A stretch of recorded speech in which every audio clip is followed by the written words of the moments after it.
২ বিঘা জমির উপরে শুরু করেছেন এবং আপনার ৫০-৬০ হাজার টাকা যেটা লাভের কথা বলেছিলেন, এটা কি আপনার পুরাটাই আপনার ঘরে আসতো নাকি বেতন বাবদ চলে যেত বিভিন্ন আমার জায়গায়? তখন ম্যাক্সিমামটা আবার আমি খরচ করে ফেলতাম। এটা কি বেতন বাবদ যেত টিম মেম্বারদের বেতন বাবদ যেত। আমরা আচ্ছা। শুধু আমাদের আমরা চিন্তা করতাম যে গরুর লেবারদের খরচটাকে আমরা এর আচ্ছা, মধ্যে তাহলে একটু আইডিয়াটা নেই। আপনার গরু ছিল ১০ থেকে ১২টা, ছাগল ছিল কয়টা ওই ছাগল সময়ে? ওই সময় ছাগল আমি কমাইছি। ছাগল ৪-৫টা ছিল, আমি এখন একটা করছি। কারণ ছাগলে আসলে খুবই চ্যালেঞ্জ।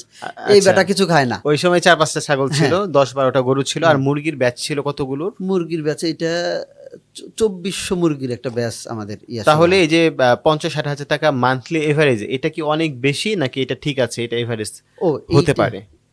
এইটা হইতে পারে। এটা আসলে হইতে পারে কেন? তখন কি হচ্ছিল আপনার এটা? তখন এইটার ব্যাপারটা কোথায়? দেখেন, আমি তো সরাসরি ম্যাক্সিমাম কাজগুলো আমার নিজের মাধ্যমে হওয়া। আচ্ছা, আচ্ছা। তার মানে আমার তখন লেবার কস্ট অনেক কম। ও, এই কারণে আবার দেখেন, সাধারণত কৃষক তো তার নিজের স্যালারি হিসাব করে না। তখন তো আমরা হিসাব করতে পারি না এসব। তখন আমার গড়ানোর সময়। আমার এখন সবচেয়ে ইম্পর্টেন্ট হলো যে আমি এইটা করতে পারতেছি।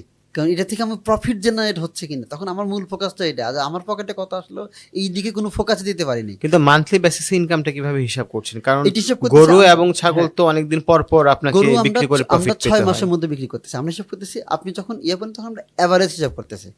যে গড়ে আমাদের ৬ মাসে ৩ লাখ টাকা হলো, ৩ লাখ ৩-৪ লাখ টাকা হচ্ছে কিনা। আচ্ছা। এইভাবে ৬ মাসে, তাহলে ৬ মাসে হচ্ছে আপনার ১২টা গরু থেকে কি আপনার ৬ লাখ টাকা ইনকাম করা, প্রফিট করা সম্ভব? ১২টা গরু থেকে ৬ লাখ টাকার কাছাকাছি সম্ভব। ধরেন ৫ লাখ টাকা এভারেজ। ৫ লাখ টাকা যদি সম্ভব হয় আর ৬ মাসে? ৬-৭ মাসে এর মধ্যে ৬ ওকে, মাসের মধ্যে। হ্যাঁ, হ্যাঁ। তাহলে ঠিক আছে। আপনার অলমোস্ট তো ৮৩,০০০ টাকা গরু থেকেই আসে। হ্যাঁ, হ্যাঁ, হ্যাঁ। আর মুরগি থেকে তো মুরগি কিছু আছে, ছাগল আসছিল। আছে, হ্যাঁ। আর হ্যাঁ, ঠিক এক্সাক্টলি ধরেন আপনি যেভাবে হিসাব করছেন আমার হয়তো আমার হয়তো হিসাব আছে, কিন্তু এইভাবে না। আপনি যে পদ্ধতিতে না, আমি করছেন জাস্ট একটা আইডিয়া নেওয়ার চেষ্টা আমার করলাম। এই পদ্ধতিতে নাই। ওই সময়টা আমার আসলে ২ ধরনের লাভ লস ছিল। একটা হলো যে আমি অলরেডি ভালো করতেছি কিছু জিনিসে, কিছু জিনিস আমি ভালো করার চেষ্টা করতেছি যে এইটাও করতে হবে। আমি দেখতেছি যে আচ্ছা মুরগিতে হয় কেমন হয়। আচ্ছা তাহলে একটু ধান চাষ করে দেখি। তখন আবার জমি ম্যানেজ করলাম, আবার ধান চাষ করলাম। কারণ আচ্ছা, আচ্ছা। আমাকে তো আসলে এইগুলোতে আমি এইজন্যই বলতেছিলাম যে মাল্টিপল জিনিস চলতেছিল ওই তখন। সময় আমি প্রফিট কত হচ্ছে আমি শুধু সেইটা হিসাব করতেছি যে আমার টাকা আসতেছে কিনা, প্রত্যেক জায়গা থেকে আমার প্রফিট হচ্ছে কিনা। কিন্তু আমার কাছে কত আসতেছে ভাই, এইটার দিকে নজর দেওয়ার মতো সুযোগ তখন আমার হাতে নাই। কারণ আমার তখনই সাস্টেনেবল পর্যায়ে কেমনে নেব, এইটার দিকে আমার ফোকাস।